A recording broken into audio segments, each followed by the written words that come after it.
চাকরি পেয়েছি, চাকরি পেয়েছি। 15,000 টাকা স্যালারি, সেই তো আবার ভিখিরির মতো 100 টাকার জন্য আমার কাছে হাত পাততে হবে? হ্যাঁ,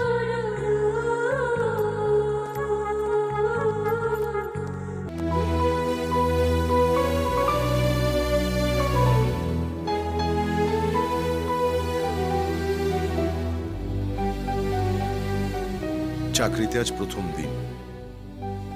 তোর মা থাকলে ওই সব করত।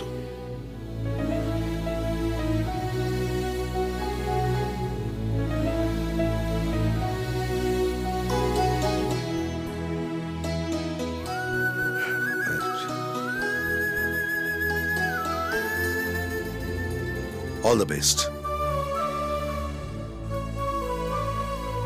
যাবার সময় পারলে একবার মন্দির ঘুরে যেও।